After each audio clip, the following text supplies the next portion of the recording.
नमस्कार, किसान समाचार में आपका स्वागत है। मैं हूं साइमा खान। सबसे पहले नजर हेडलाइंस पर। मोदी सरकार के कार्यकाल में देश में हर क्षेत्र में विकास को मिली गति। सरकार की योजनाओं से पिछले 10 वर्षों में सामाजिक क्षेत्र में हुआ आमूलचूल परिवर्तन। मोदी सरकार में गरीब, वंचित और शोषित हुए सशक्त।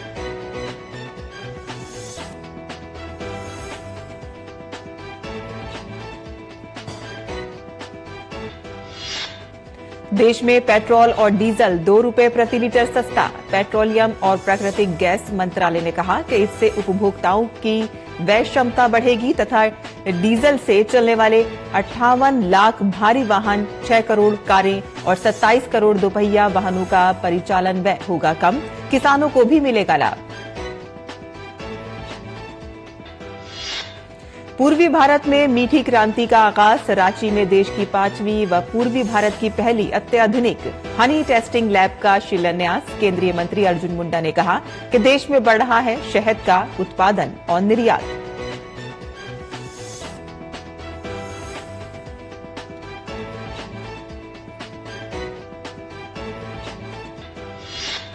और उचित मूल्य पर राशन और अन्य तरह की रसद व खाद्य सामग्री उपलब्ध कराने के लिए भारतीय राष्ट्रीय उपभोक्ता सहकारी संघ प्रयासरत। नई दिल्ली स्थित पटेल चौक मेट्रो स्टेशन के सामने एनसीसीएफ का खोला गया आउटलेट। मिलेगी सस्ती दर पर भारत दाल, भारत आटा और भारत चावल सहित अन्य तरह की खाद्य सामग्री।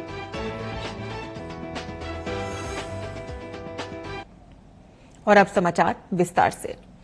केंद्रीय कृषि एवं किसान कल्याण तथा जनजातीय कार्य मंत्री अर्जुन मुंडा ने रांची में देश की 5वीं एवं पूर्वी क्षेत्र की पहले अत्याधुनिक वृहद शहद परीक्षण प्रयोगशाला तथा एकीकृत मधुमक्खी पालन विकास केंद्र, बांस संवर्धन परियोजना एवं अन्य परियोजनाओं का शिलान्यास किया। और इसके साथ ही पूर्वी भारत में मीठी क्रांति का आगाज हुआ। अभी एनडीडीबी आनंद गुजरात, IARI पूसा दिल्ली, IIHR बेंगलुरु एवं IBDC हरियाणा में ऐसी लैब्स हैं। रांची में नई लैब बनने से पूर्वी भारत हनी हब के रूप में विकसित होगा। शहद उत्पादकों को घरेलू बाजार में विस्तार व निर्यात के अवसर मिलेंगे और उनकी प्रगति होगी। और इस अवसर पर केंद्रीय मंत्री अर्जुन मुंडा ने कहा कि इस क्षेत्र से सभी शहद का निर्यात नहीं हुआ, जबकि शहद उत्पादन के लिए ये एक बड़ा क्षेत्र है। उन्होंने कहा कि क्षेत्र में शहद उत्पादन की काफी संभावनाएं हैं, जिसका उपयोग किसानों की आय बढ़ाने के लिए किया जाना चाहिए। अर्जुन मुंडा ने कहा कि क्षेत्र की लगभग 30% भूमि जंगल से ढकी हुई है, जिसमें प्रचुर मात्रा में फसलें, फल, सब्जियां और जंगली पेड़ हैं, जो शहद उत्पादन के लिए सबसे महत्वपूर्ण संसाधन है। अर्जुन मुंडा ने कहा कि देश में शहद का उत्पादन बढ़ रहा है और इसका निर्यात भी बढ़ रहा है। शहद परीक्षण प्रयोगशालाएं उत्पादित शहद की गुणवत्ता सुनिश्चित करने में मदद करेंगी। मधुमक्खी बॉक्स निर्माण इकाइयां शहद उत्पादन को बढ़ावा देने में मदद करेंगी। उन्होंने कहा कि व्यापार, ब्रांडिंग और विपणन इकाइयां घरेलू व अंतर्राष्ट्रीय स्तर पर शहद की बिक्री को बढ़ावा देने में मदद करेंगी और साथ ही मधुमक्खी पालकों और किसानों को भी लाभान्वित करेंगी और झारखंड मीठी क्रांति का हब बनेगा। देश में पेट्रोल और डीजल 2 रुपए प्रति लीटर सस्ता हो गया है। नई दरें सुबह 6 बजे से लागू हो गई हैं। पेट्रोलियम और प्राकृतिक गैस मंत्रालय ने कहा कि इससे उपभोक्ताओं की व्यय क्षमता बढ़ेगी तथा डीजल से चलने वाले 58 लाख भारी वाहन, 6 करोड़ कारें और 27 करोड़ दोपहिया वाहनों का परिचालन व्यय कम होगा। दिल्ली में पेट्रोल की कीमत अब 94 रुपए 72 पैसे प्रति लीटर, मुंबई में 104 रुपए 21 पैसे, कोलकाता में 103 रुपए 94 पैसे और चेन्नई में 100 रुपए 75 पैसे प्रति लीटर हो गई है। डीजल अब दिल्ली में 87 रुपए 72 पैसे, मुंबई में 92 रुपए 15 पैसे, कोलकाता में 90 रुपए 76 पैसे और चेन्नई में 92 रुपए 34 पैसे प्रति लीटर मिलेगा। पेट्रोलियम और प्राकृतिक गैस मंत्री हरदीप सिंह पुरी ने कहा कि पेट्रोल और डीजल की कीमतों में कमी देशवासियों के हित के प्रति प्रधानमंत्री नरेंद्र मोदी की प्राथमिकता दर्शाती है। छतरपुर में पेट्रोल और डीजल के दामों में कमी आने से लोगों में खुशी की लहर छा गई है।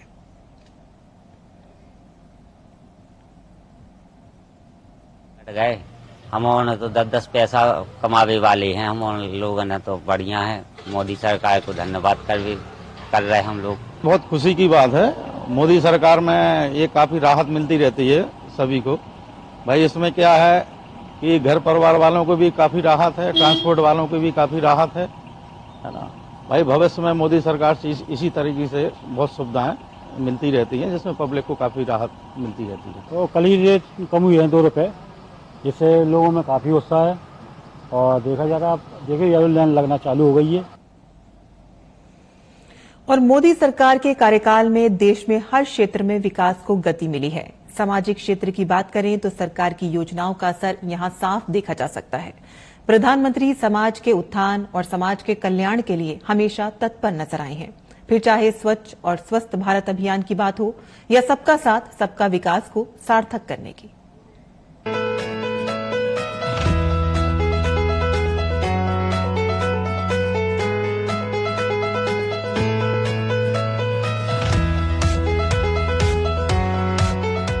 केंद्र की मोदी सरकार ने पिछले 1 दशक में गरीब, वंचित और आर्थिक रूप से कमजोर लोगों को ध्यान में रखते हुए अनेक जन कल्याणकारी योजनाओं की शुरुआत की।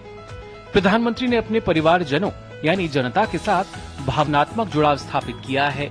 यही वजह है वो समाज के हित में जनहित के मुद्दे उठाने और जन सहयोग से उनका समाधान निकालने वाले समाज सुधारक भी हैं। सामाजिक क्षेत्र में आए आमूलचूल परिवर्तन सरकार की कई महत्वाकांक्षी योजनाओं का नतीजा ही है।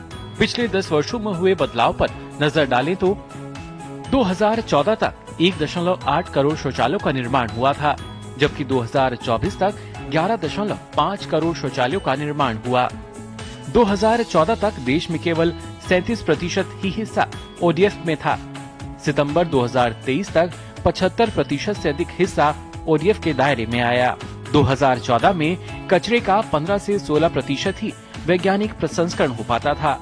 वर्तमान में 76% कचरे का वैज्ञानिक प्रसंस्करण किया जाता है। वर्ष 2014 से DAY-NRLM के तहत 7.33 करोड़ महिलाओं को स्वयं सहायता समूह में शामिल किया गया। जल संरक्षण के लिए दिसंबर 2023 तक 68,521 अमृत सरोवरों का निर्माण हुआ। प्रधानमंत्री गरीब कल्याण अन्न योजना से करीब 80 करोड़ से अधिक लोगों को मुफ्त खाद्यान्न मिला। इसके साथ ही समाज के उत्थान के लिए शिक्षा क्षेत्र में भी बड़े बदलाव हुए हैं। उच्च शिक्षा पर अखिल भारतीय सर्वेक्षण 2021 और 22 के अनुसार उच्च शिक्षा में कुल नामांकन 2014 और 15 की तुलना में 2021 और 22 में 26.5% की वृद्धि दर्ज की गई है। महिला नामांकन 2014 और 15 की तुलना में 2021 और 22 में 32% की वृद्धि के साथ 2.07 करोड़ रहा। 2014 के 38,498 उच्च शिक्षा संस्थानों की संख्या बढ़कर अब 2023 में 43,796 हो गई है। 2014 में मेडिकल कॉलेजों की संख्या 387 हुआ करती थी, अब ये बढ़कर 2024 में 706 हो चुकी है। प्रधानमंत्री कौशल विकास योजना से करीब 1.40 करोड़ से अधिक लोगों को प्रशिक्षित किया गया है। 2014 में ITI की संख्या 10,119 से बढ़कर 2022 में 14,953 हुई। गरीब और वंचितों के लिए पेंशन और बीमा कवर योजना की शुरुआत की गई। आयुष्मान भारत प्रधानमंत्री जन आरोग्य योजना के तहत लोगों को मिला निशुल्क स्वास्थ्य लाभ। आयुष्मान भारत प्रधानमंत्री जन आरोग्य योजना के तहत 30 करोड़ आयुष्मान कार्ड बनाए गए। मोदी सरकार के कार्यकाल में देश को 10 नए एम्स भी मिले। प्रधानमंत्री किसान सम्मान निधि योजना की हाल ही में 16वीं किश्त जारी हुई थी। 11 करोड़ से अधिक पात्र किसान परिवारों को पीएम किसान सम्मान निधि का लाभ मिल रहा है। राष्ट्रीय व्योश्री योजना से 3,15,823 लाभार्थियों को 12,91,013 सहायक उपकरण वितरित हुए। नशा मुक्त भारत अभियान चलाकर लोगों को जागरूक किया गया। 136 नए नशा मुक्ति केंद्रों की स्थापना के साथ पुनर्वास सुविधाओं में भी वृद्धि हुई। इसके साथ ही पीएम उज्ज्वला योजना, पीएम आवास योजना हो या फिर हर घर नल से जल, सरकार की इन सभी योजनाओं का असर ही है जिससे पूरे विश्व में भारत की छवि निखर कर आई है। प्रधानमंत्री नरेंद्र मोदी समाज के उत्थान और राष्ट्र कल्याण के लिए पूर्ण रूप से प्रतिबद्ध हैं, क्योंकि ये देश उनके लिए एक परिवार है और अपने परिवार की स्थिति में सुधार के लिए वो लगातार प्रयासरत हैं। Bureau report, DD news. और देश के उपभोक्ताओं को उचित मूल्य पर राशन और अन्य तरह की रसद व खाद्य सामग्री उपलब्ध कराने के लिए भारतीय राष्ट्रीय उपभोक्ता सहकारी संघ लगातार काम कर रहा है और इसी क्रम में नई दिल्ली स्थित पटेल चौक मेट्रो स्टेशन के सामने एनसीसीएफ का आउटलेट खोला गया है। आउटलेट का उद्घाटन करने आए केंद्रीय उपभोक्ता मामले विभाग के सचिव रोहित कुमार सिंह ने कहा कि इस आउटलेट के खुलने से यहां से आने जाने वाले लोगों को सस्ती दर पर रसद, भारत दाल, भारत आटा और भारत चावल सहित अन्य तरह की खाद्य सामग्री उचित मूल्य पर मिलेगी। इस विषय पर हमारे संवाददाता ओपी यादव ने बात की उपभोक्ता मामले के सचिव रोहित कुमार सिंह से। उपभोक्ताओं को सस्ती दर पर खाद्यान्न उपलब्ध करवाने के साथ साथ किचन से जुड़ी सामग्री उपलब्ध कराने के लिए केंद्र सरकार लगातार काम कर रही है। अभी एनसीसीएफ का आउटलेट पटेल चौक मेट्रो स्टेशन के सामने खुला है। इसका क्या फायदा होगा और उपभोक्ताओं को कितना मदद मिलेगी, इसी विषय पर बात करने के लिए हमारे साथ मौजूद है सेक्रेटरी रोहित कुमार सिंह जी। सर, लगातार ये काम जारी है, कोरोना काल हो या उसके बाद के कई दौर आए हैं, लेकिन आपका ये काम लगातार जारी रहा है। इसका कितना फायदा हम देखें और किस रेट पे उपभोक्ताओं को मिलेंगे? देखिए, सरकार की सर्वोच्च प्राथमिकता है कि उचित दरों पर जो आवश्यक वस्तुएं हैं वो जनता को उपलब्ध कराई जाए और पहली बार सरकार ने डायरेक्टली रिटेल में इंटरवेंशन शुरू किया है। तो रिटेल में जो आवश्यक वस्तुएं हैं जिसमें दालें एवं अन्य चीज़ें हैं, उसको इस तरह के स्थान जहां पे फुटफॉल्स ज़्यादा है, मेट्रो स्टेशन सामने है, लोग आते जाते घर से ऑफिस आते जाते यहाँ खरीद सकते हैं, तो उससे इसकी अवेलेबिलिटी को व्यापक रूप से सुनिश्चित कराना यही उद्देश्य है। और जो दरें हैं इसकी, जैसे भारत दाल चने की 60 रुपये, बाकी दालें भी बाजार से सस्ती कीमतों पर उपलब्ध कराई जाएंगी ताकि उपभोक्ता को आसानी हो सके और सुलभता से उपलब्ध हो सके। क्या क्या सामग्री इसमें मुख्य रूप से है सर? तो इसमें भारत दाल जो कई प्रकार की हैं, उसके बाद मिलेट्स हैं और ये इस तक सीमित नहीं रहेगी। तो NCCF is a business entity. अगर उनको लगता है कि उनके बिजनेस में और कोई ऐसी चीजें हैं जिसको इसमें शामिल करके, क्योंकि जगह तो अब हो गई, अब इसकी वायबिलिटी बढ़ाने के लिए बाकी चीजें भी तो अच्छा ये है। और बहुत अन्य जगहों पे भी, मेट्रो स्टेशन पे, अभी उस दिन कृषि भवन के अंदर भी इन्होंने लॉन्च किया। So the idea is to increase their reach, I think which they are doing successfully. Delhi से बाहर के उपभोक्ताओं को भी इसी का इंतजार है कि हर राज्य में हर जगह आउटलेट खोले, तो आपकी क्या रणनीति? तो आपकी जानकारी के लिए और आपके माध्यम से सबकी जानकारी के लिए, दिल्ली के बाहर भी ऐसे आउटलेट्स हैं और अभी आज तक 21,459 आउटलेट्स के माध्यम से ये भारत दाल उपलब्ध कराई जा रही है। इसमें मोबाइल आउटलेट भी हैं, इसमें फिक्स्ड आउटलेट भी हैं और पूरे भारत के सभी राज्यों को मिला के 21,500 के आसपास आउटलेट्स के माध्यम से, और ये संख्या अभी और बढ़ेगी ताकि इसकी जो रीच है उसको और व्यापक बनाया जा सके। भारत दाल, भारत आटा, इस तरह से राष्ट्रीयता की भावना भी आती है और किचन में भी एक अलग तरह की फीलिंग आती है, क्या कहेंगे? अच्छा है, ऐसी फीलिंग आती रहनी चाहिए। Thank you. तो ये थे उपभोक्ता मामलात मंत्रालय के सचिव रोहित कुमार सिंह, जिनका मानना है कि एनसीसीएफ द्वारा शुरू किए गए इस आउटलेट के जरिए न केवल उपभोक्ताओं को सस्ती दर पे किचन की खाद्य सामग्री मिलेगी, बल्कि एक भारत श्रेष्ठ भारत की संकल्पना के तहत राष्ट्रीयता की भावना भी जगेगी। OP Yadav, DD News, Delhi. और मौसम विभाग ने अगले कुछ दिनों तक पूर्वी और मध्य भारत में गरज के साथ वर्षा की अनुमान व्यक्त किया है। मौसम विभाग के अनुसार 14 से 20 मार्च तक अरुणाचल प्रदेश, असम, मेघालय, नागालैंड, मणिपुर, मिजोरम और त्रिपुरा में हल्की से मध्यम वर्षा होने की संभावना है। 20 मार्च तक झारखंड, ओडिशा, छत्तीसगढ़ और पूर्वी मध्य प्रदेश में 40 किलोमीटर प्रति घंटे की रफ्तार से हवाएं चलने की आशंका है। मौसम विभाग ने पश्चिमी बंगाल के गांगेय क्षेत्र में 19 मार्च तक अलग अलग स्थानों पर गरज के साथ बारिश, बिजली गिरने और 40 किलोमीटर प्रति घंटे की रफ्तार से हवाएं चलने की भी संभावना बताई है।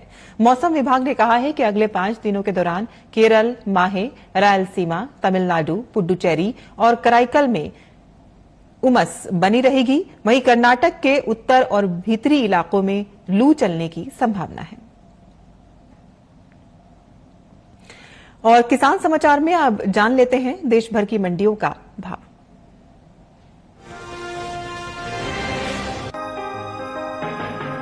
इन दिनों कृषि उपज मंडियों में मक्का की आवक सामान्य बनी हुई है।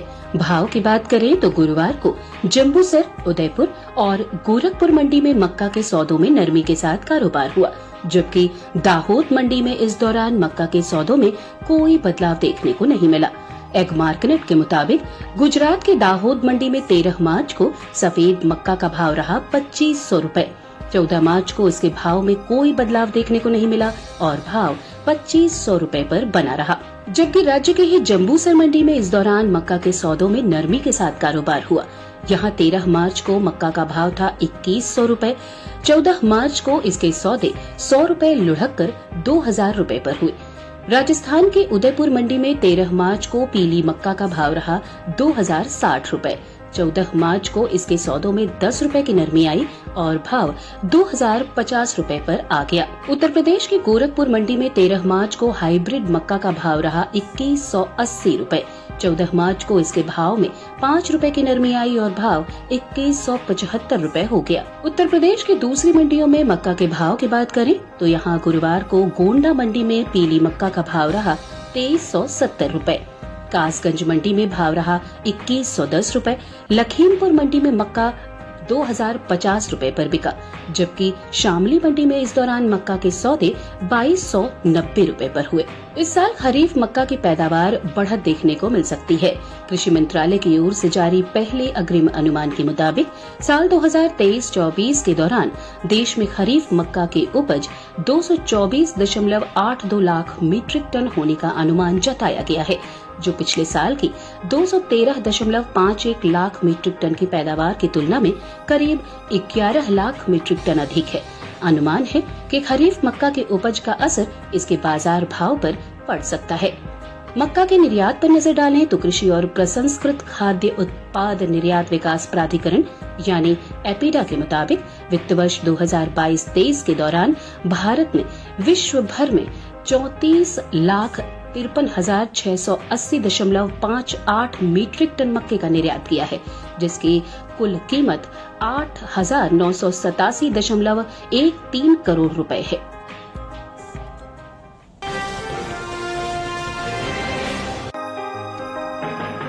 गुरुवार को देश के ज्यादातर मंडियों में मूंगफली के सौदों में मिला जुला रुख देखने को मिला। वहीं आवक सामान्य देखने को मिल रही है। एग मार्केट के मुताबिक गुजरात की धोराजी मंडी में 13 मार्च को मूंगफली का भाव रहा 5,705 रूपए।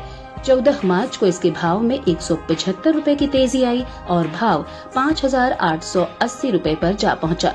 जबकि राजकोट मंडी में इस दौरान मूंगफली के सौदों में नरमी के साथ कारोबार हुआ। यहाँ 13 मार्च को मूंगफली का भाव रहा 6,300 रूपए। 14 मार्च को इसके सौदे 315 रूपए गिरकर 5,985 रूपए पर हुए। सावरकुंडला मंडी में 13 मार्च को मूंगफली का भाव था 5,503 रूपए। 14 मार्च को इसके सौदों में 288 रूपए की गिरावट आई और भाव 5,215 रूपए पर आ गया। उत्तर प्रदेश की माधोगंज मंडी में मूंगफली के भाव की बात करें तो यहाँ 13 मार्च को मूंगफली का भाव रहा 6,850 रूपए। 14 मार्च को इसके सौदे बिना किसी उठापटक के 6,850 रूपए पर हुए। घरेलू स्तर पर इस साल रबी और खरीफ मूंगफली की पैदावार में कमी देखने को मिल सकती है। कृषि मंत्रालय के दूसरे अग्रिम अनुमान के मुताबिक साल 2023-24 के दौरान कुल मूंगफली की उपज 86.54 लाख टन होने का अनुमान जताया गया है, जबकि बीते साल की समान अवधि के दौरान कुल मूंगफली की पैदावार 102.97 लाख टन रही थी। यानी मूंगफली की उपज में साल 2023-24 के दौरान 16.43 लाख टन की कमी देखने को मिल सकती है, जिसका असर कृषि उपज मंडियों में मूंगफली के बाजार भाव पर पड़ सकता है। मूंगफली के निर्यात की बात करें तो एपीडा की ओर से हाल ही में जारी ताज़ा आंकड़ों के मुताबिक साल 2023-24 में अप्रैल से दिसंबर महीने के दौरान देश से होने वाले मूंगफली के निर्यात में बढ़त देखने को मिली है। बीते 9 महीने के दौरान मूंगफली के निर्यात में 6,000 टन की बढ़ोतरी हुई है। वित्त वर्ष 2023-24 के दौरान अप्रैल से दिसंबर महीने के दौरान मूंगफली का निर्यात 4,69,000 टन का हुआ है, जबकि बीते साल इस दौरान मूंगफली का निर्यात 4,63,000 टन रहा था।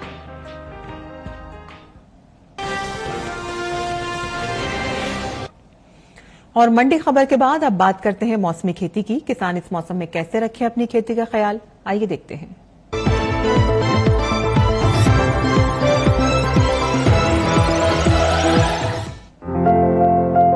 आंध्र प्रदेश के धान किसान धान में तना छेदक की रोकथाम के लिए जरूरी कीटनाशकों का छिड़काव कर लें। आंध्र प्रदेश में मक्का में फॉल आर्मी वर्म के नियंत्रण के लिए नीम के तेल का स्प्रे करें। यहाँ के किसान मूंगफली की समय पर सिंचाई करें। साथ ही मूंगफली में पत्ती धब्बा रोग दिखाई देने पर इससे बचाव के लिए प्रोपिकोनाजोल का छिड़काव करने। आंध्र प्रदेश में ही काजू में चाय मच्छर बग की रोकथाम के लिए जरूरी कीटनाशक छिड़क लें। आंध्र प्रदेश में आम के बागानों को लीफ हॉपर से बचाने के लिए इमिडाक्लोप्रिड का छिड़काव करें। आंध्र प्रदेश में मिर्च को थ्रिप्स से बचाने के लिए आवश्यक दवाएं छिड़क लें। साथ ही मिर्च में पत्ती मोड़क का प्रकोप दिखाई देने पर जरूरी कीटनाशक भी छिड़क लें। यहाँ के किसान तिल की 30 दिन पहले बोई गई फसल की हल्की सिंचाई करें। आंध्र में ही बैंगन में रस चूसक कीट की रोकथाम के लिए कीटनाशकों का छिड़काव कर लें। साथ ही यहाँ काबुली चने में रतुआ रोग की रोकथाम के लिए किसान हेक्साकोनाजोल का स्प्रे करें। तेलंगाना के किसान मूंग और उड़द की समय पर सिंचाई करें। साथ ही यहाँ मूंग और उड़द में रस चूसक कीट का प्रकोप दिखाई देने पर प्रति एकड़ में 8 से 10 पीले चिपचिपे जाल लगा लें। अगर प्रकोप ज्यादा हो तो किसान फिप्रोनिल का छिड़काव करें। तेलंगाना के किसान भिंडी में सफेद मक्खी की रोकथाम के उपाय कर ले। यहाँ के किसान टमाटर में मुरझा रोग दिखाई देने पर ऐसे संक्रमित पौधों को उखाड़ दें। अगर प्रकोप अधिक हो तो जरूरी कीटनाशकों का छिड़काव भी कर लें। तेलंगाना में ही प्याज में थ्रिप्स की रोकथाम के लिए फिप्रोनिल का स्प्रे कर लें। यहाँ के किसान पपीते में रिंग स्पॉट वायरस के नियंत्रण के लिए जरूरी कीटनाशक छिड़क लें।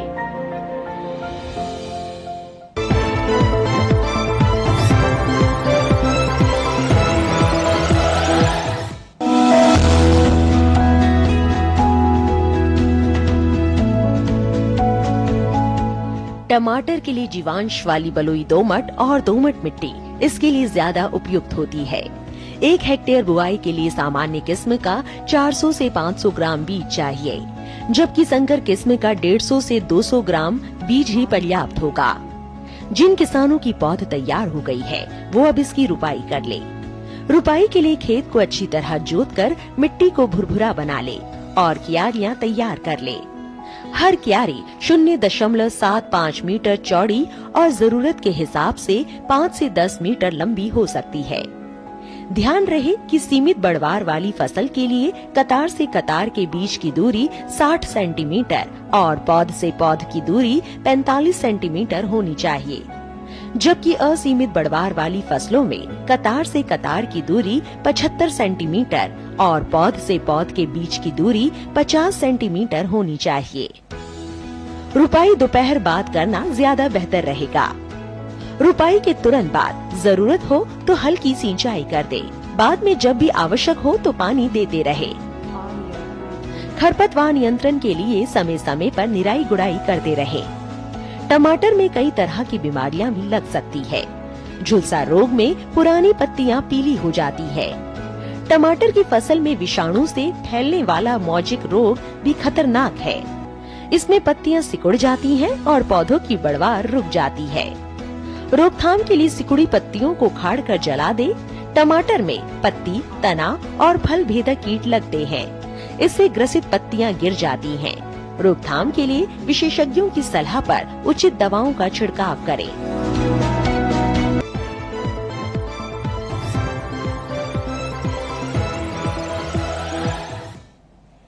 और खेती किसान से जुड़ी खबरों के बाद आइए अब नजर डाल लेते हैं कुछ और खबरों पर। खास खबर में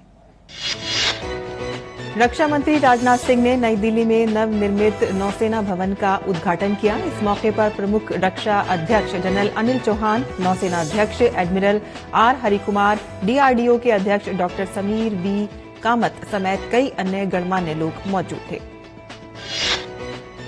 ओडिशा के संबलपुर जिले के राधाखोल इलाके में एक सड़क दुर्घटना में वरिष्ठ बीजेडी नेता प्रसन्ना आचार्य घायल हो गए हैं। आचार्य भुवनेश्वर से बारगढ़ लौट रहे थे, तभी विपरीत दिशा से आ रहे एक गैस टैंकर ने उनकी कार को टक्कर मार दी। आचार्य का बारगढ़ के एक अस्पताल में इलाज चल रहा है। कोलकाता में देश की पहली अंडर वाटर मेट्रो को आम जनता के लिए खोल दिया गया है। इस अंडर वाटर मेट्रो का उद्घाटन 6 मार्च को प्रधानमंत्री नरेंद्र मोदी ने किया था। पहली बार अंडर वाटर मेट्रो से यात्रा करने के लिए लोग काफी उत्साहित दिखे।